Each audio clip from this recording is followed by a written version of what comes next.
In a distant future where humanity's survival depends on interstellar travel, power lies in the control of a single, desolate planet, Arrakis. Known as Dune, this desert world holds the universe's most valuable substance, the spice melange. Coveted by emperors, nobles, and merchants, the spice fuels economies, extends life, and enables travel across the stars. Amid this struggle for dominance, House Attreidees, a noble family known for its honor and leadership, is thrust into the heart of a deadly political game. Duke Leto Atreides, his concubine Lady Jessica, and their son Paul are tasked with ruling Arrakis, inheriting its dangers and its treasures. Unbeknownst to them, the Emperor conspires with their bitter enemies, House Harkonnen, to bring about their destruction. Paul, a young man plagued by prophetic dreams, stands at the center of this conflict. He is more than just a duke's son. He is the product of a millennia-long breeding program orchestrated by the mysterious Bene Gesserit sisterhood, who believe he may be the Kwisatz Haderach, a prophesied superbeing. As betrayal strikes and survival becomes paramount, Paul and his mother are forced to seek refuge among the Fremen, the fierce and resourceful desert dwellers who have long resisted outside rule. In the vast and unforgiving sands of Arrakis, Paul discovers not only the truth about his destiny, but also the power to change the fate of worlds. This is a story of ambition, betrayal, and prophecy, a tale of a young man's journey to leadership in the harshest of lands. As the shifting sands conceal secrets and dangers, Paul must navigate the tides of destiny and forge his path through blood, sacrifice, and the will to survive. Welcome to the world of Dune. The spice flows, the desert calls, and the storm is coming. Chapter 1. A Prophetic Destiny. In the year 10191, the universe was a vast and dangerous expanse ruled by powerful noble houses bound together under the Padishah Emperor. At the center of this intricate web of power lay the desert planet of Arrakis, a barren and unforgiving world also known as Dune. This planet was the sole source of the spice melange, the most precious substance in existence. Spice extended life, expanded consciousness, and was essential for interstellar travel. Whoever controlled Arrakis controlled the spice, and whoever controlled the spice controlled the universe. Among the great houses vying for power, none stood as tall in honor and nobility as House Attreidees. Known for their loyalty, wisdom, and strength, they were beloved by their people and respected by their peers. Yet, as is often the case in the corridors of power, greatness invites envy, and envy invites danger. Duke Leto Atreides, the head of the house, was a man of vision and courage. He ruled with a rare combination of strength and compassion, believing that leadership was a responsibility to serve rather than a privilege to exploit. His concubine, Lady Jessica, was a member of the Bene Gesserit, a secretive and powerful sisterhood that wielded influence through a combination of political acumen and mystical abilities. Together, they had a son, Paul, a boy of 15 years who stood at the crossroads of destiny. Paul Attreidees was no ordinary heir. He was intelligent, disciplined, and sharp beyond his years, but there was something more, something that set him apart. He had dreams that felt more like visions, glimpses of places and events he could not have known. In these dreams, he saw a vast desert, a girl with piercing blue eyes, and a storm of unimaginable fury. His mother, Lady Jessica, had trained him in the secret ways of the Bene Gesserit, teaching him to control his emotions and hone his mind. But even she could not explain the full scope of his visions. On the planet of Caladan, the ancestral home of House Attreidees, the family prepared for a monumental shift in their lives. The Emperor had ordered them to take control of Arrakis, wresting it from the hands of their bitter rivals, House Harkonnen. To many, this seemed like a great honor, a reward for the Duke's years of service and loyalty. But Leto Atreides was no fool. He understood the political landscape too well to believe in the Emperor's generosity. "This is not a gift," Leto said one evening as he stood in the grand hall of Castle Caladan, gazing out at the stormy sea. His voice was calm but heavy with thought. "It's a trap." Lady Jessica stood beside him, her green eyes watching him carefully. "You suspect treachery from the Emperor?" Leto turned to her, his expression grave. "The Emperor fears us. Our growing influence, our alliances, it threatens his power. By giving us Arrakis, he places us in the jaws of a lion. The Harkonnens will not let this go unanswered, and I suspect the Emperor means for us to fail." Jessica nodded slowly. "Then we must be prepared for the worst. Arrakis is no ordinary battleground. Its dangers are unlike anything we've faced. Paul, who had been listening quietly from a nearby alcove, stepped forward. "The Fremen," he said, his voice steady. "They're the key, aren't they?" Leto looked at his son with a mixture of pride and concern. "Yes, Paul. The Fremen are the people of the desert, hardened by its trials. They've survived where others perished, and they hold the secrets of Arrakis. If we can earn their trust, they could be powerful allies. But that will not be easy." Paul's mind raced. He had heard tales of the Fremen, how they could disappear into the sand, how they revered the spice, and how they spoke of a messiah who would lead them to freedom. His dreams of the desert suddenly felt more significant, as if they were a warning of what was to come. The preparations for their departure were swift but thorough. Soldiers, scholars, and advisors bustled about the castle, gathering supplies and making arrangements for the transition of power. Gurney Halleck, the loyal troubadour warrior of House Attreidees, took charge of training the troops. His gruff demeanor and sharp wit made him a favorite among the men. "Arrakis isn't just a desert," Gurney told Paul during one of their sparring sessions. "It's alive. The sand will swallow you whole if you're not careful. And then there are the sandworms, massive creatures that can sense your footsteps from miles away. If you don't learn to respect the desert, boy, it'll eat you alive." Paul listened intently, absorbing every word. He knew he had to be ready, not just for the physical challenges, but for the unknown forces that awaited them. The day of their departure arrived quickly. The great ships of the Spacing Guild descended upon Caladan, their immense size dwarfing the castle and its surroundings. These vessels, powered by spice and navigated by the mutated guild navigators, were the lifeblood of interstellar travel. As Paul stood on the landing platform, watching the preparations, he felt a deep sense of unease. His mother approached him, her voice soft yet firm. "You're worried." Paul nodded. "It's more than that. I feel like I'm walking into a storm. A storm I don't understand." Jessica placed a hand on his shoulder. "Trust yourself, Paul. You have a gift, one that even I can't fully comprehend. But you must learn to master it. The desert will test you in ways you cannot imagine, but it will also reveal your strength." With those words, the Attreidees family boarded their ship, leaving behind the green oceans of Caladan for the golden sands of Arrakis. As the ship ascended into the stars, Paul couldn't shake the feeling that he was leaving more than his home behind. He was leaving behind the life he had known, stepping into a destiny that was as vast and uncharted as the desert itself. Arrakis awaited, a world of spice and sand, of danger and opportunity. The stage was set, and the players were in motion. The game of power and survival had begun, and the sands of destiny were shifting beneath their feet. Chapter 2. The Legacy of Arrakis. The Atreides' arrival on Arrakis was marked by a tension that hung in the air like the weight of a coming storm. From the observation deck of their ship, Paul gazed down at the planet that would now be their home. It was an endless expanse of gold and beige, a swirling tapestry of dunes that stretched beyond the horizon. The sun, harsh and unrelenting, bathed the surface in a blinding light, making the landscape appear almost otherworldly. As the ship descended, Paul's thoughts turned inward.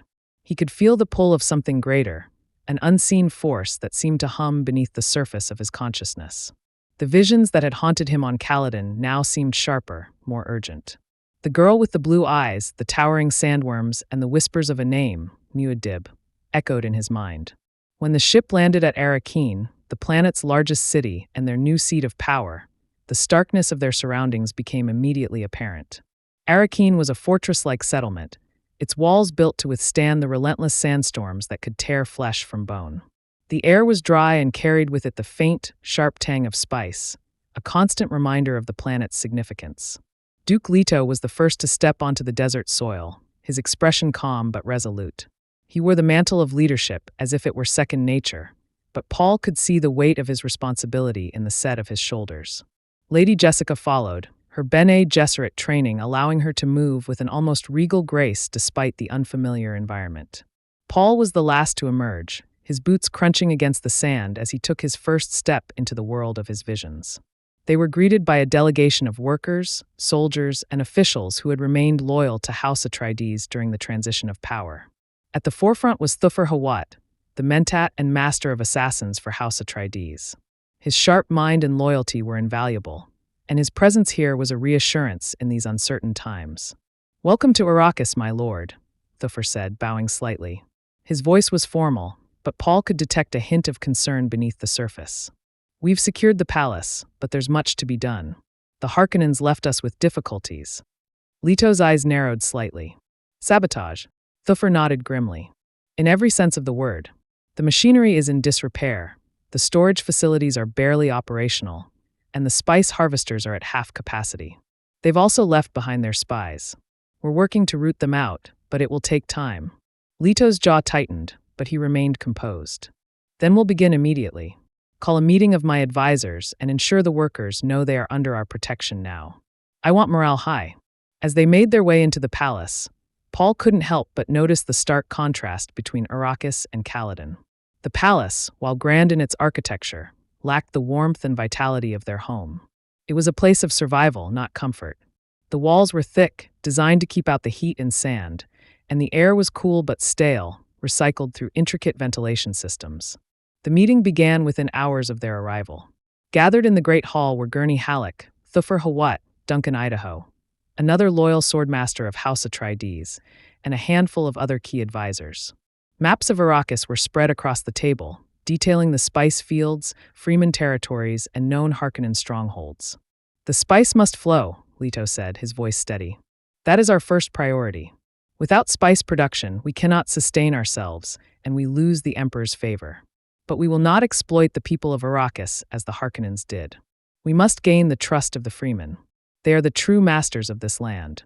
Duncan Idaho, who had spent time among the Fremen during preliminary reconnaissance, spoke up. "The Fremen are formidable, my lord. They are fierce warriors, deeply loyal to their own, and they see outsiders as a threat. But there is honor in them. If we show them respect, we may earn their trust." Paul listened closely, his mind racing. He remembered the girl from his dreams, the one with the piercing blue eyes. Was she one of the Fremen? He couldn't shake the feeling that she held a key to understanding his visions. As the discussion continued, it became clear that the challenges of ruling Arrakis went beyond its harsh environment.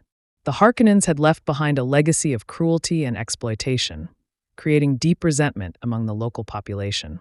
The Fremen, though independent and self-reliant, had suffered under Harkonnen rule and viewed the Attreidees with suspicion. That night, Paul wandered the halls of the palace, unable to sleep. The silence of the desert was unlike anything he had experienced before. It was oppressive yet oddly soothing, as if the planet itself were holding its breath. He found himself drawn to a balcony overlooking the city. The lights of Arrakis shimmered faintly against the vast darkness of the desert beyond. As he stood there, a faint rustling caught his attention. He turned to see his mother approaching, her expression thoughtful. "You couldn't sleep either?" Paul asked. Jessica shook her head. "No. This place, it feels alive, doesn't it? The Bene Gesserit call Arrakis a nexus, a place where destinies converge. I wonder if that's why we've been brought here." Paul hesitated, then spoke. Do you think it's true? The prophecy? That I might be the Kwisatz Haderach." Jessica's face softened, and she placed a hand on his shoulder. "The prophecy is a powerful thing, Paul. But it is not a certainty. What you are, who you become, that is for you to decide. Remember that." As the days turned into weeks, the Attreidees worked tirelessly to stabilize their rule over Arrakis. Duke Leto focused on repairing the infrastructure left in ruins by the Harkonnens, ensuring that spice production resumed efficiently.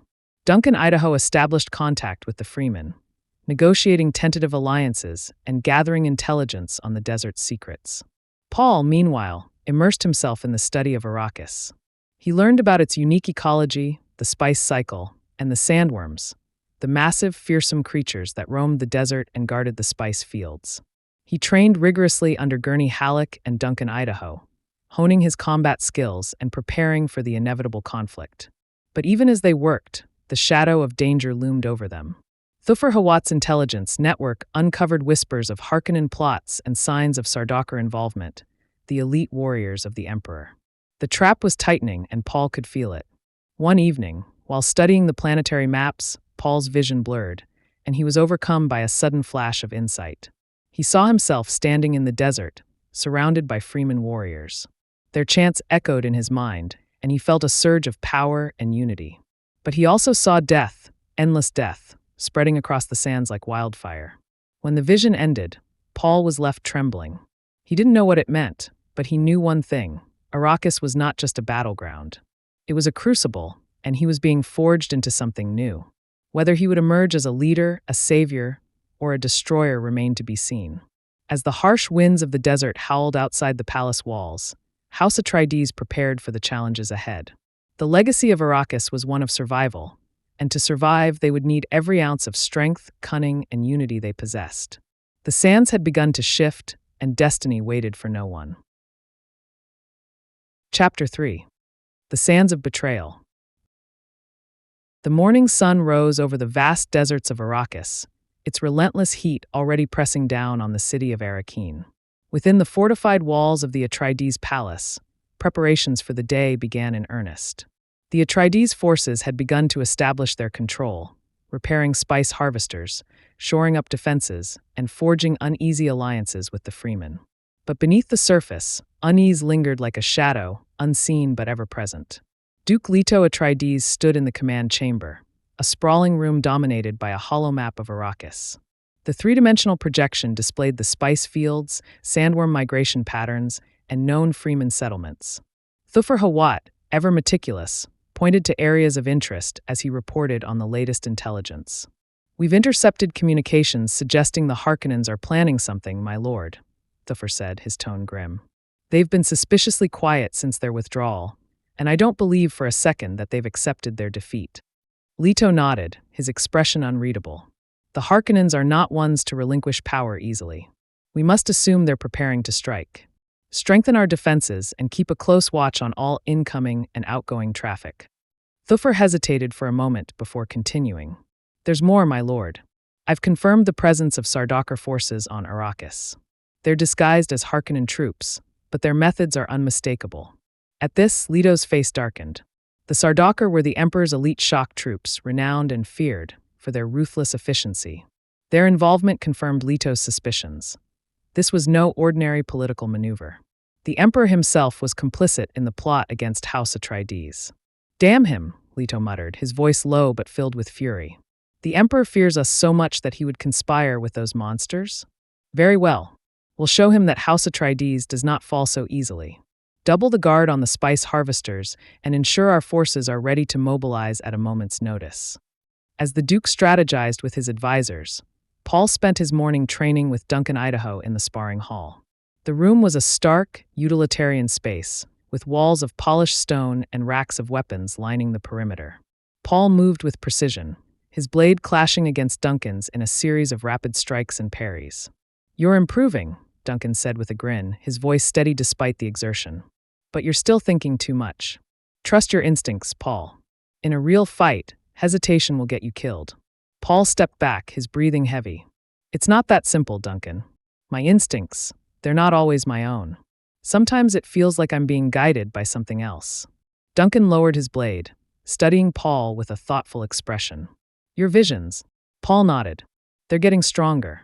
I see things that haven't happened yet, but feel inevitable.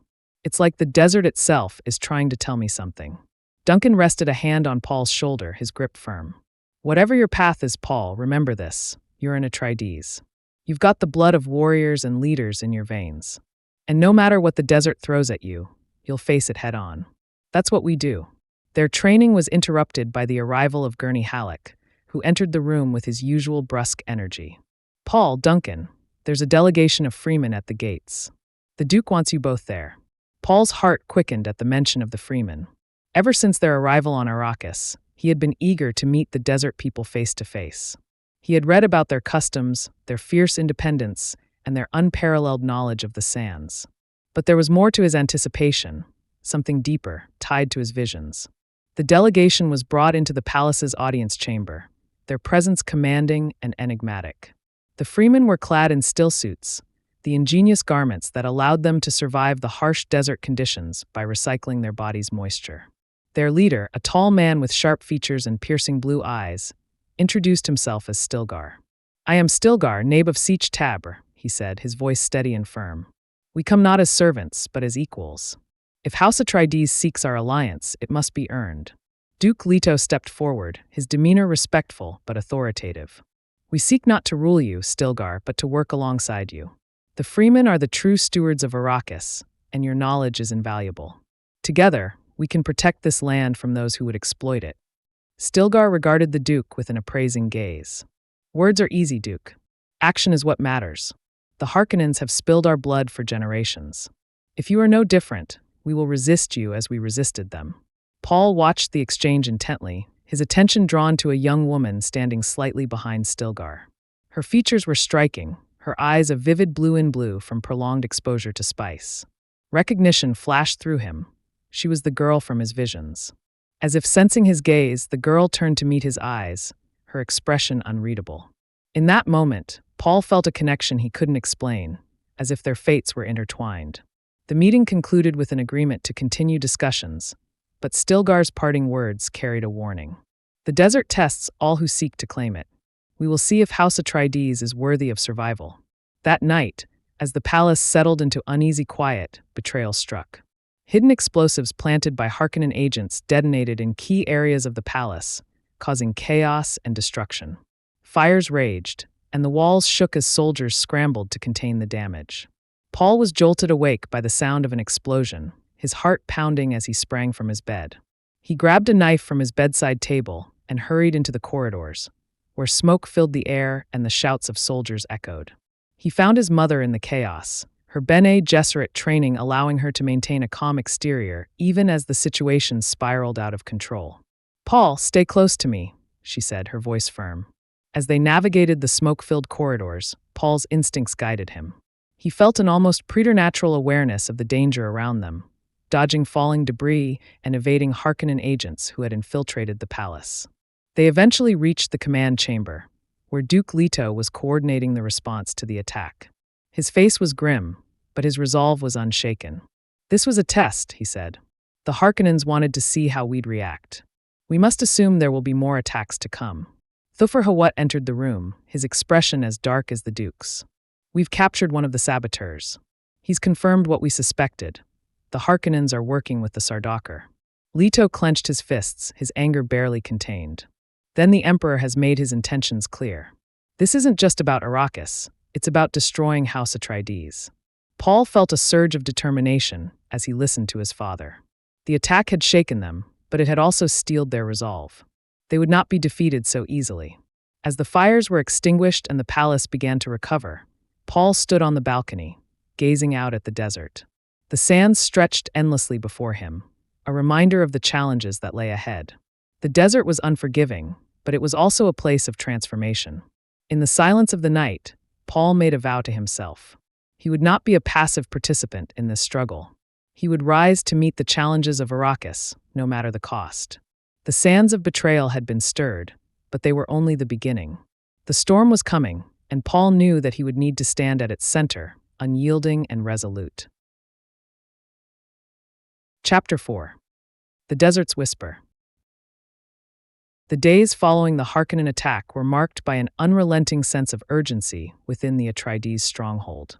Repairs were underway, defenses reinforced, and every corner of the palace combed for hidden dangers. Yet despite the flurry of activity, an oppressive quiet settled over the palace at night. It was as though Arrakis itself held its breath, waiting for the next move in the deadly game unfolding on its surface.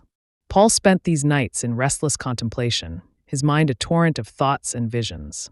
The girl with blue eyes, the Fremen, the desert, all these elements wove together in a pattern he couldn't fully decipher. It was both tantalizing and maddening, like a melody he couldn't quite grasp. One evening, unable to bear the stillness, Paul ventured out into the open courtyard.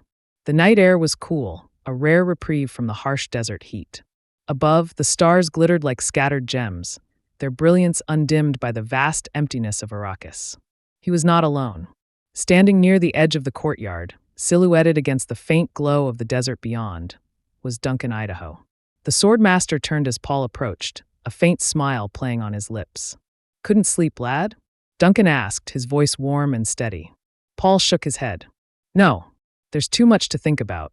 Too much I don't understand." Duncan gestured for Paul to join him. "Come. There's something about the desert at night. It has a way of clearing the mind." They stood in silence for a moment, the vastness of the desert stretching out before them. Paul found himself drawn to the horizon, where the dunes seemed to ripple like the surface of a great sea. "Duncan," Paul began hesitantly, "do you believe in destiny?" The older man considered the question, his expression thoughtful. I believe in choices. In actions. Destiny is just a word people use to explain the paths they take, or the ones they avoid. But I also believe that some people are born to do great things. And I think you're one of them. Paul didn't respond immediately. Instead, he focused on the desert, its quiet presence both comforting and unnerving. The Fremen, he said finally, they understand the desert better than anyone. If we're going to survive here, we need to learn from them. Duncan nodded. You're right, and you'll get your chance. Your father's arranged for me to take you to a Fremen siege tomorrow. Stilgar's agreed to let us visit. Paul's heart quickened. This was the opportunity he had been waiting for, a chance to understand the people who held the key to Arrakis. The next morning, as the first light of dawn crept over the dunes, Paul and Duncan prepared for their journey. They donned stillsuits, the ingenious Fremen invention that allowed them to survive the desert's harsh conditions by recycling their body's moisture.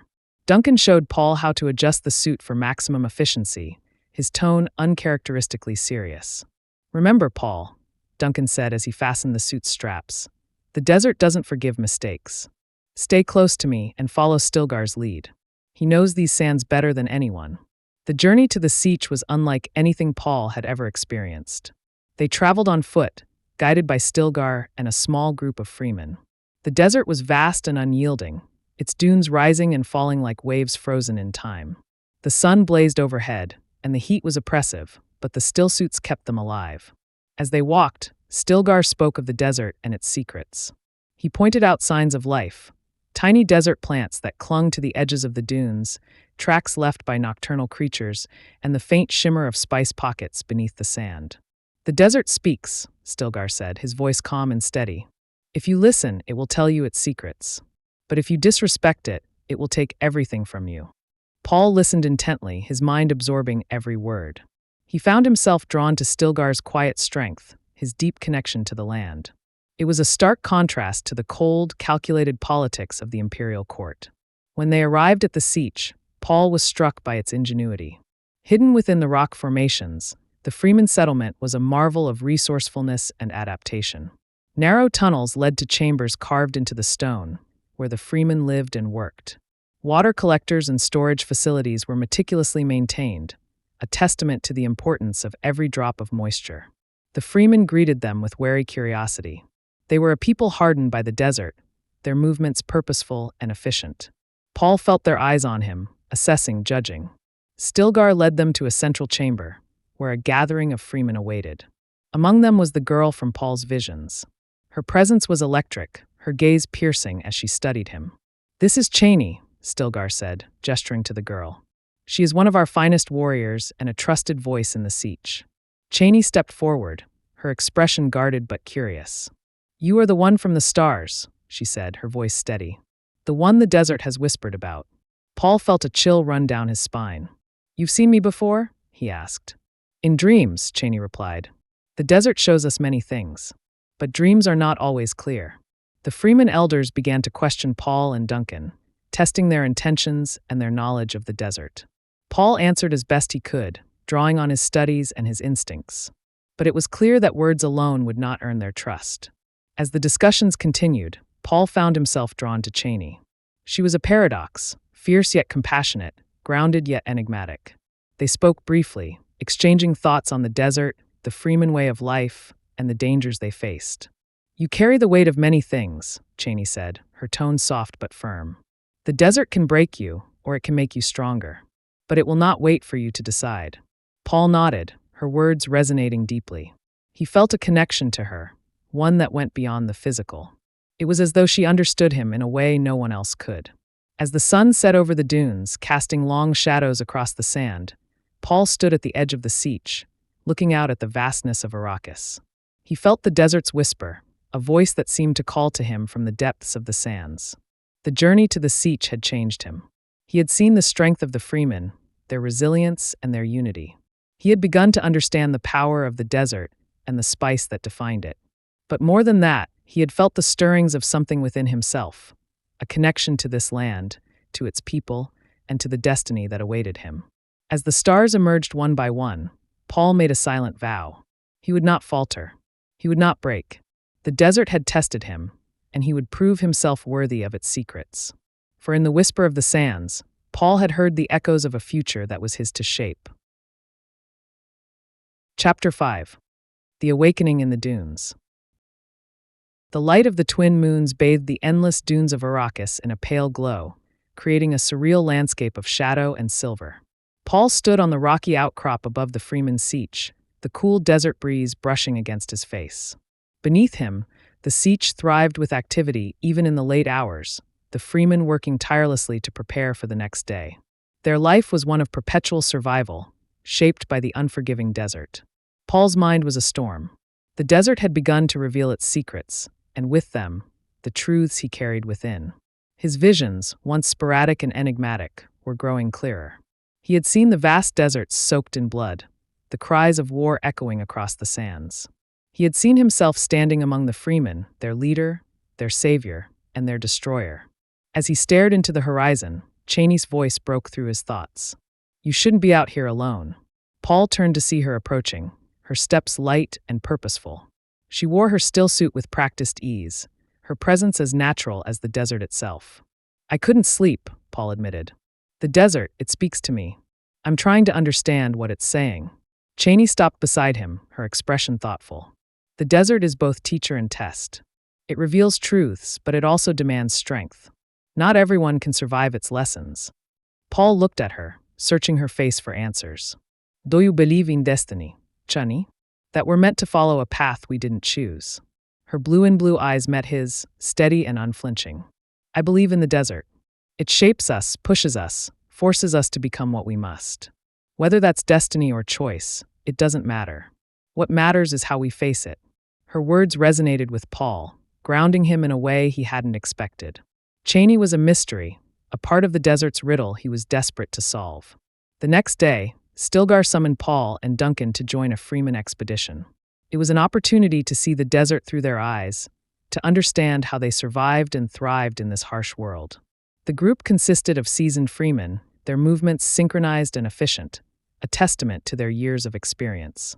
They moved in single file across the dunes, their steps carefully calculated to avoid attracting the great sandworms that prowled beneath the surface. Paul followed their lead, mimicking their gait and listening intently to Stilgar's instructions. "Every step matters," Stilgar said. "The worms feel the vibrations. If you walk without rhythm, you can pass unnoticed. But if you falter, you will not have time to correct your mistake." As they traveled deeper into the desert, the landscape changed. The dunes gave way to rocky outcroppings and narrow canyons, the air thick with the faint, spicy scent of melange. Paul felt a strange energy coursing through him, a heightened awareness of his surroundings. It was here, among the ancient rocks and shifting sands, that the Fremen stopped. Stilgar turned to Paul, his expression unreadable. "This is where we test you, Paul Attreidees. You have walked among us, listened to our words. But to truly understand the desert, you must face its trials." Paul nodded, his heart pounding. "What must I do?" Stilgar gestured to a large, flat expanse of sand. "Summon a worm. Ride it. Prove that you can master the desert's greatest challenge." The Fremen began to prepare the hooks used for worm riding, their movements precise and practiced. Paul watched them, his mind racing. He had read about this ritual, had seen it in his visions, but now that it was real, the weight of the moment was overwhelming. Duncan stepped forward, concern etched on his face. "Stilgar, this isn't a game. Paul's not ready for this." Stilgar's gaze was unyielding. "If he is to earn our trust, he must face the same trials we all do. The desert shows no mercy, and neither can we." Paul stepped forward, determination hardening his resolve. "I'll do it." Chani handed him a pair of hooks, her expression a mixture of encouragement and worry. "Be swift and trust your instincts. The worm will test you, but it will also respect your strength." The Fremen formed a loose circle around the chosen spot, their eyes fixed on Paul.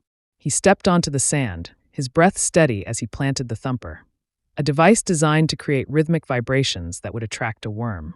The sound of the thumper echoed across the dunes, a deep, resonant pulse. The ground trembled beneath Paul's feet, the vibrations growing stronger with each passing second. Then, in the distance, he saw it, a ripple in the sand, a moving mountain of golden scales. The worm burst from the sand with a deafening roar, its massive maw lined with concentric rings of teeth. The sheer size of the creature was awe-inspiring, its presence both terrifying and magnificent. Paul's training and instincts took over. He ran toward the worm, his movements fluid and precise. As it reared upward, he leapt, using the hooks to catch the thick ridges of its hide. The world tilted as the worm twisted and writhed, but Paul held on, his muscles straining as he climbed to its back. The Fremen cheered as Paul found his footing atop the worm, using the hooks to guide it. The creature obeyed, its movements smoothing as Paul established control. For a moment, he was one with the desert, the rhythm of the sands echoing in his very soul. When the worm finally slowed and came to a halt, Paul dismounted, his body trembling with exhaustion, but his spirit alight with triumph. The Fremen gathered around him, their expressions a mixture of respect and awe. "You have done what few outsiders have," Stilgar said, his voice filled with reverence. "The desert has tested you, and you have proven yourself worthy." Chaney stepped forward, her gaze meeting Paul's. "You are not just a visitor here, Paul. The desert has claimed you as one of its own."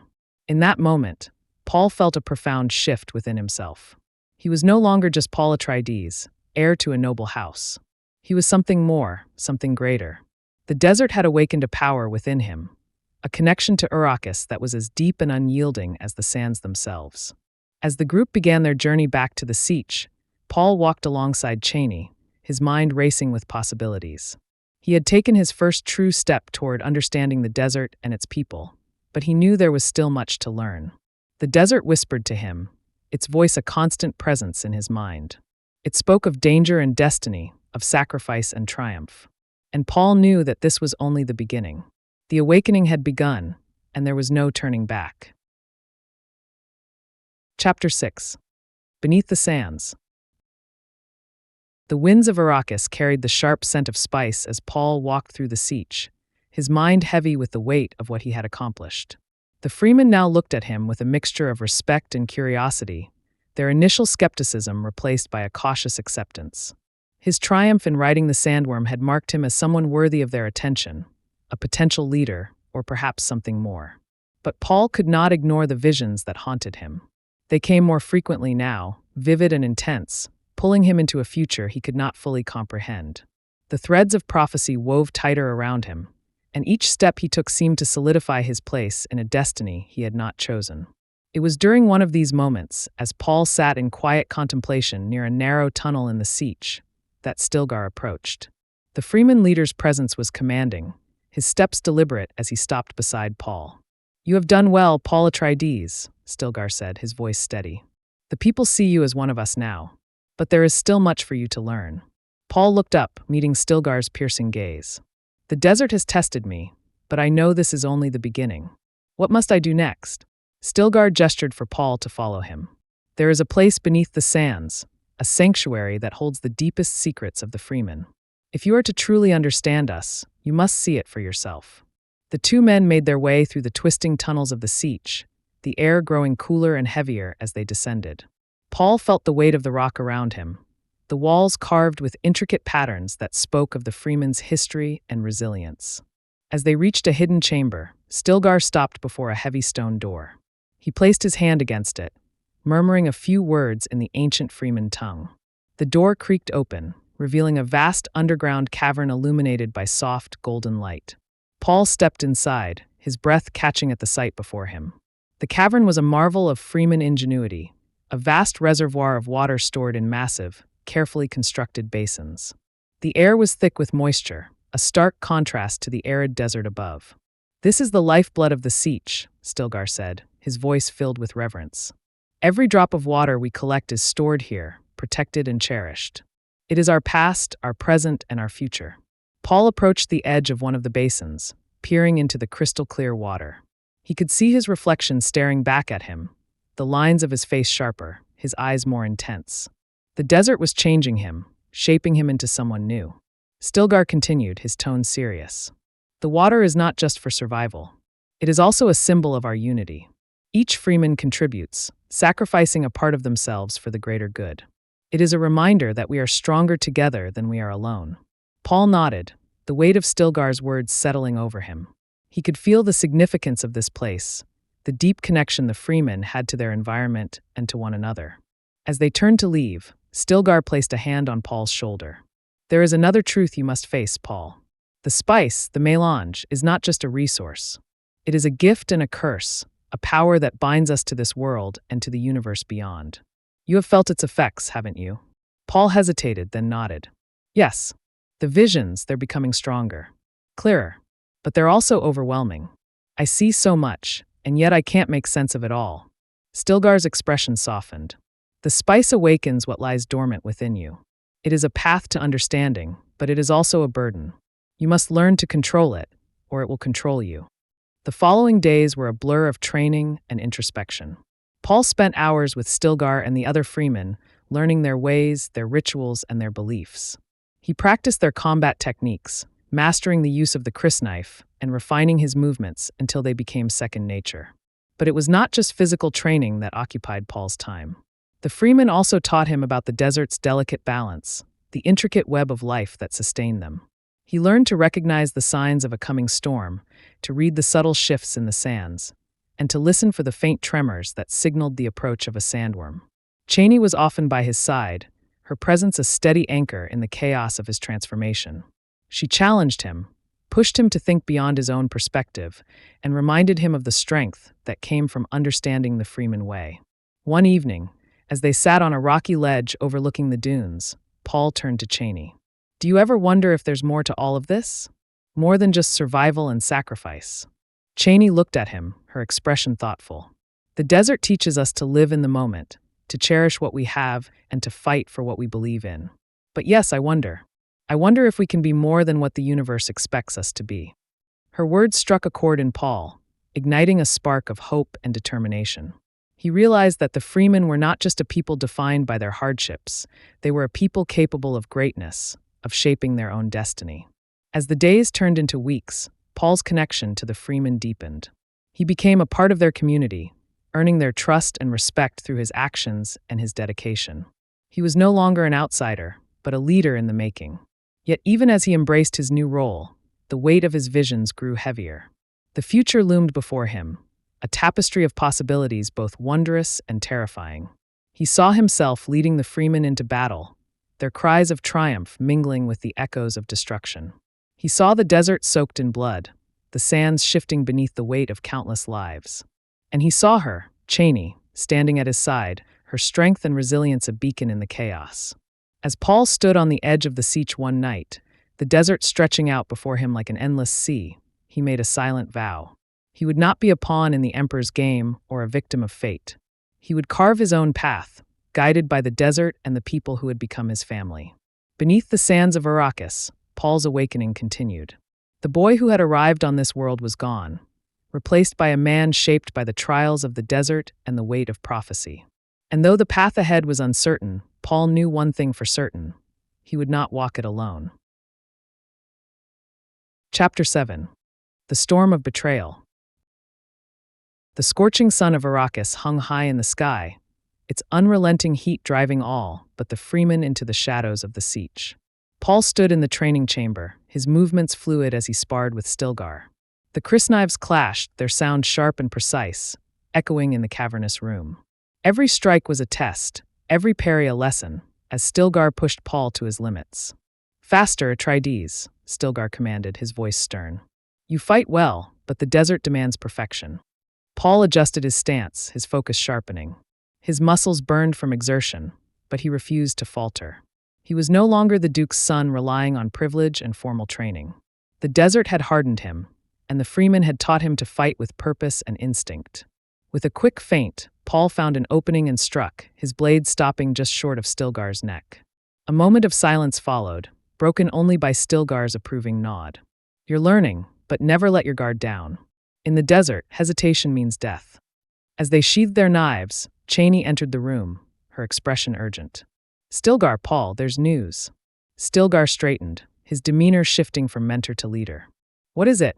Chani's voice was steady, but her eyes betrayed her concern. Scouts have spotted Harkonnen patrols moving closer to the Siege. They're searching for something, or someone. Paul's stomach tightened. The Harkonnens were relentless, their reach extending far beyond Arrakis cities and settlements. Their presence near the Siege was a threat that could not be ignored. Stilgar turned to Paul, his gaze intense. If they discover this place, it will mean war. The Siege must remain hidden at all costs. Paul nodded, his mind already racing through possibilities. We can't let them get close. If they find us, they'll destroy everything. The Fremen began preparing for action, their movements swift and coordinated. Paul joined them, his hands steady as he checked his stillsuit and weapons. The sense of urgency was palpable, but there was also a quiet determination in the air. The Fremen had faced threats before, and they were ready to defend their home. As the sun dipped below the horizon, the group set out into the desert. Paul rode alongside Chani and Stilgar, their footsteps blending seamlessly into the rhythm of the sands. The cool night air was a relief from the day's heat, but it also carried the weight of impending danger. The Harkonnen patrols were easy to spot, their vehicles loud and clumsy compared to the silent grace of the Fremen. Paul watched from a distance as the patrols combed the dunes, their lights sweeping across the landscape. Stilgar signaled for the group to halt, his voice barely a whisper. "We'll strike from the shadows. Quick and silent. Leave no trace." The Fremen moved like phantoms, their stillsuits blending with the sands as they closed in on the Harkonnen vehicles. Paul felt his heart race as he followed Chani, their steps perfectly in sync. When the signal came, the Fremen attacked with precision. Knives flashed in the moonlight, and the patrols fell before they could react. Paul fought alongside them, his movements instinctive and deadly. He felt the adrenaline coursing through him, the thrill of battle tempered by the weight of what was at stake. As the last Harkonnen fell, Paul stood amidst the chaos, his chest heaving with exertion. The Fremen worked quickly to cover their tracks, scattering the sand to erase any evidence of the encounter. But the victory was short-lived. As they prepared to return to the siege, a low rumble shook the ground beneath their feet. Paul's eyes widened as he realized what it meant. "Sandworm," he whispered. The rumble grew louder, the vibrations more intense, as the massive creature approached. The Fremen moved with practiced efficiency, scattering to avoid drawing its attention. Paul followed Chani, his heart pounding as the sand shifted beneath him. The worm erupted from the ground, its massive form towering over them. Paul stared in awe and terror as the creature roared, its maw opening to reveal rows of glistening teeth. Stilgar's voice cut through the chaos. "Climb the rocks. Quickly." Paul scrambled toward a nearby outcrop, his hands gripping the rough stone as he pulled himself up. The worm thrashed below, its movements sending waves of sand cascading around them. Chani reached the outcrop beside him, her expression tense. "It's drawn to the vibrations. If we stay still, it will lose interest." The group huddled on the rocks, their breaths shallow as they waited for the worm to retreat. Paul's mind raced, the reality of Arrakis' dangers sinking in deeper than ever. When the worm finally disappeared beneath the sand, the Fremen began their journey back to the siege, their silence heavy with unspoken thoughts. Back in the safety of the siege, Stilgar gathered the leaders to discuss their next move. The Harkonnen patrols were a clear sign that their enemies would not stop until they had control of Arrakis and its spice. Paul stood before the council, his voice steady despite the turmoil within him.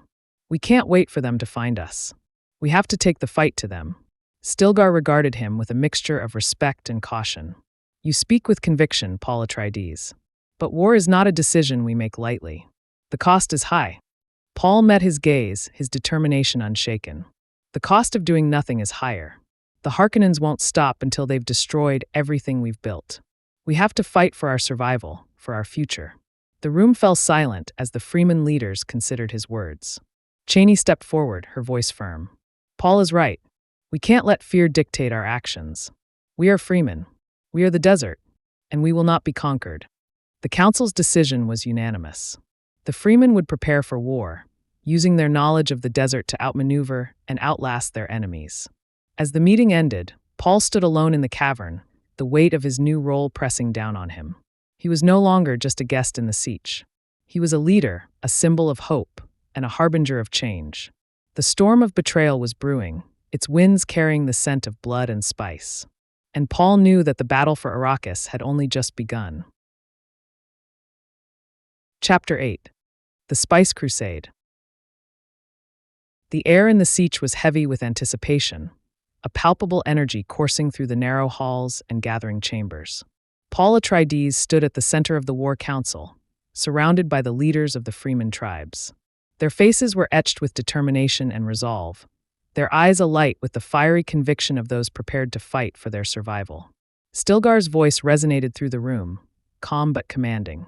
The Harkonnens have underestimated us for too long. They see us as scattered nomads, nothing more than an inconvenience. They do not understand the strength of the desert or the power of its people. Paul listened, his gaze sweeping over the gathered Fremen. Their loyalty was unwavering, but he knew the battle ahead would test them all. He stepped forward, his voice firm. "We have the advantage," Paul began, his tone carrying the weight of authority. "The Harkonnens may have their machines and their soldiers, but they do not understand Arrakis. They do not feel the sand beneath their feet or hear the whispers of the desert wind. We are the desert, and we will use that to destroy them." A murmur of agreement rippled through the room. Paul turned to Cheney, who stood at his side, her presence a steadying force. She nodded, and he continued. "Our first target will be their spice mining operations. Without the spice, they are nothing. Their empire depends on it, and we will cut off their supply at its source." Stilgar raised a hand, signaling for quiet. "We have mapped their operations," he said, gesturing to a makeshift table where a detailed map of the desert lay. "Their largest mining facility lies to the south, guarded by heavy patrols. It will not be an easy target." Paul studied the map, his mind racing. The facility's defenses were formidable, but he saw the cracks in their armor, the vulnerabilities that only someone who understood the desert could exploit. "We'll strike at night," Paul said, his voice decisive. "The darkness will give us cover, and the cold will slow their movements. We'll use the sandworms to create chaos, drawing their forces away from the facility. Once their defenses are scattered, we'll move in and destroy the mining equipment." The Fremen leaders nodded, their confidence in Paul growing. He had proven himself time and again, and they trusted his vision. Preparations began immediately. The siege buzzed with activity as weapons were sharpened, supplies gathered, and plans finalized. Paul worked tirelessly alongside the Fremen, his hands calloused from labor and his mind focused on the task ahead. As the sun dipped below the horizon, casting the desert in a golden glow, the Fremen warriors assembled. Clad in their stillsuits and armed with crysknives and projectile weapons, they were a formidable sight. Paul stood before them, his voice rising above the murmurs. "Tonight, we take the first step in freeing Arrakis," he said, his words ringing with conviction. "Tonight, we show the Harkonnens that we are not their slaves. We are Fremen. We are the desert, and we will not be defeated." A cheer erupted from the crowd, their voices echoing through the siege. Paul felt a surge of pride and determination as he turned to Cheney and Stilgar. "It's time," he said. Under the cover of darkness, the Fremen moved like shadows across the dunes. Their steps were silent, their movements precise, as they approached the Harkonnen mining facility. The massive spice harvester loomed in the distance, its machinery rumbling as it churned through the sand. Paul signaled for the group to halt, his eyes scanning the area. The Harkonnen guards patrolled the perimeter, their movements predictable and careless. He turned to Stilgar, his voice low. "Release the thumpers." The Fremen scattered, planting the devices that would summon the sandworms. Moments later, the rhythmic pounding began, sending vibrations through the sand. The ground trembled as the worms responded, their massive forms tearing through the desert toward the source of the disturbance. Chaos erupted as the Harkonnen guards scrambled to react.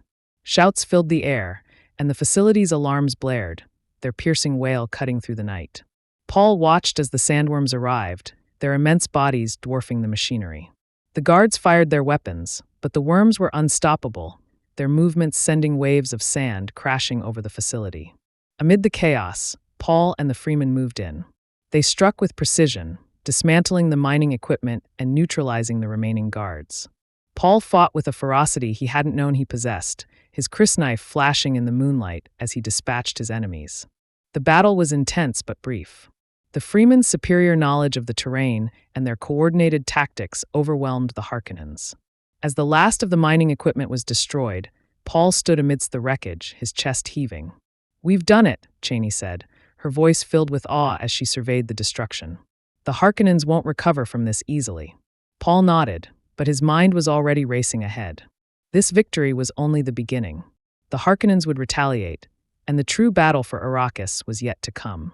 As the Fremen retreated into the desert, their spirits were high. They had struck a significant blow against their oppressors, and their confidence in Paul grew with each step. But Paul knew the road ahead would not be easy. The visions that haunted him had shown him the cost of this war, the sacrifices that would be required. Yet he could not turn back. The Spice Crusade had begun, and the fate of Arrakis and the universe hung in the balance. Chapter 9. Whispers of the Kwisatz Haderach. The siege hummed with a sense of triumph and tension. The Fremen, emboldened by their victory against the Harkonnen spice operations, prepared for the inevitable retaliation. Yet, amidst the preparations, a deeper undercurrent rippled through the desert, an awakening that centered around Paul Attreidees. In the quiet chambers of the siege, Paul sat cross-legged, his eyes closed and his breathing steady. The air around him felt charged, as if the desert itself was holding its breath. Chani watched from the doorway, her gaze filled with a mixture of awe and concern. "He's changing," she said softly, her words directed at Stilgar, who stood beside her. "The desert changes all who come to it," Stilgar replied, though his eyes lingered on Paul with a trace of unease.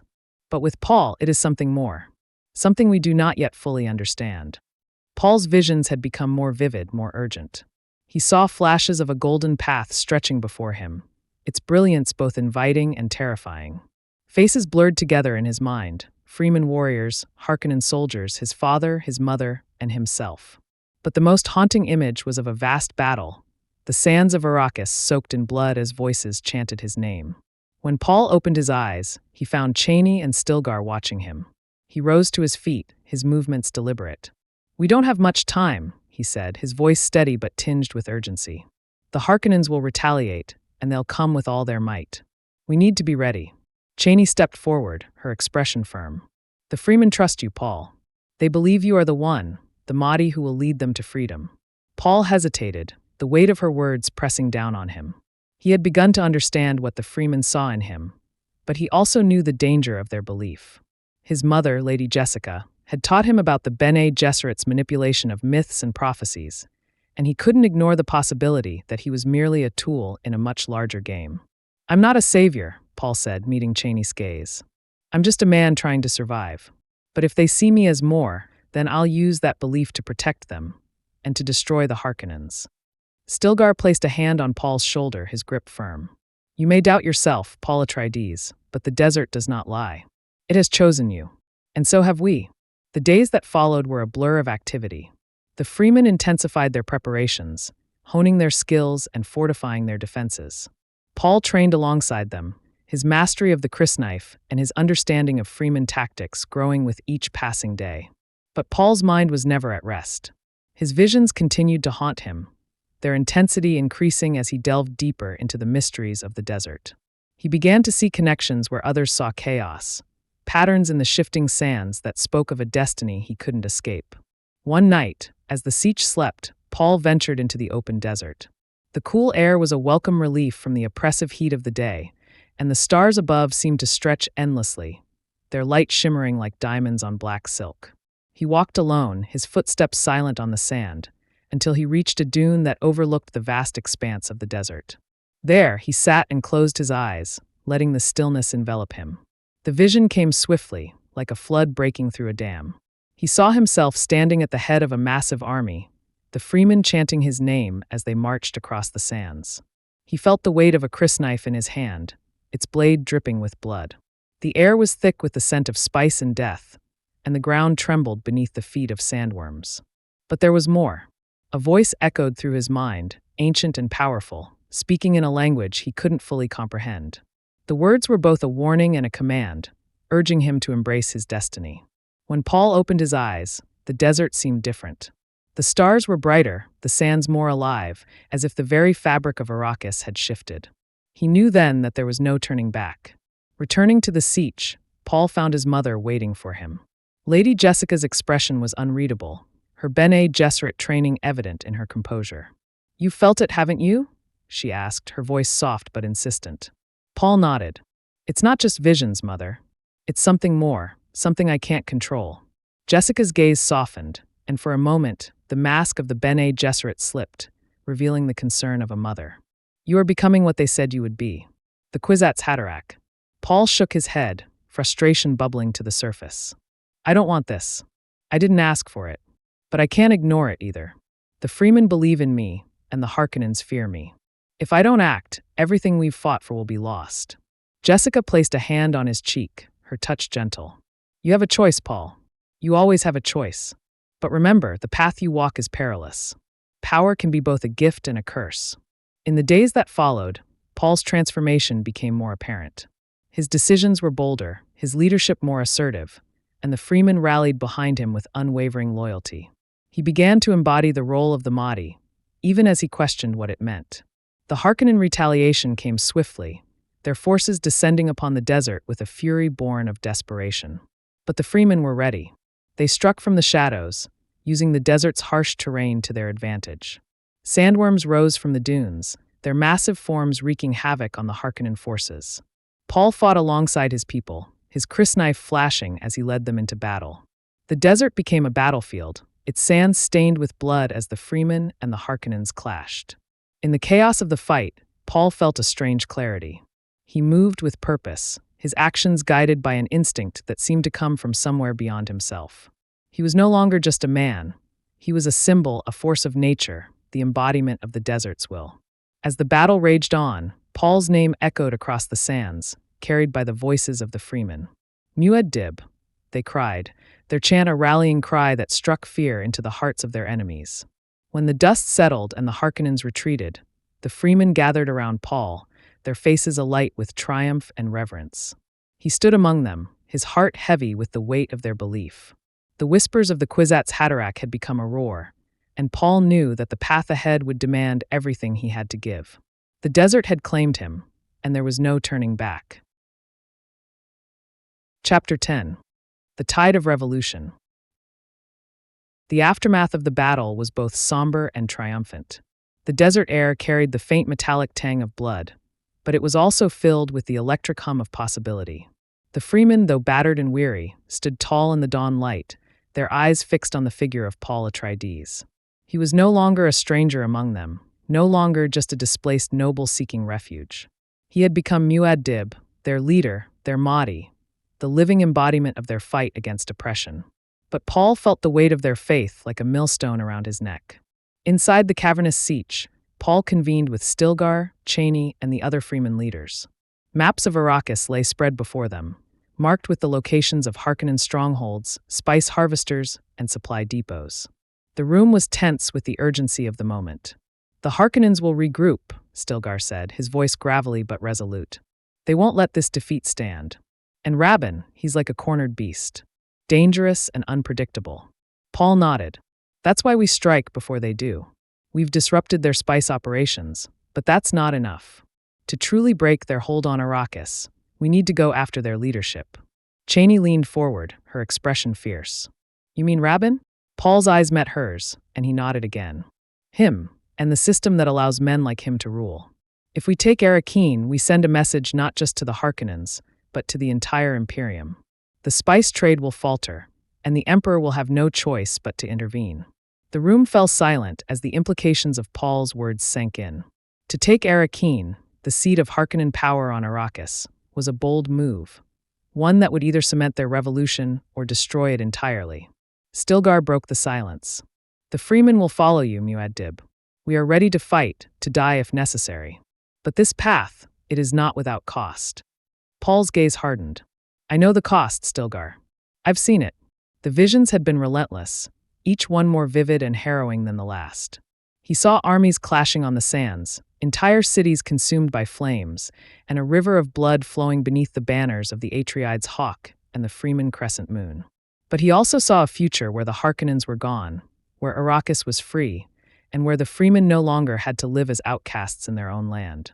"It's time," Paul said, his voice quiet but firm. "We move on Arrakeen." The preparation for the assault was unlike anything the Fremen had ever undertaken. The tribes united under Paul's banner, their numbers swelling as word of his victories spread across the desert. Men, women, and even children took up arms, their resolve unshakable. The sandworms, ancient guardians of the desert, became their allies in the fight.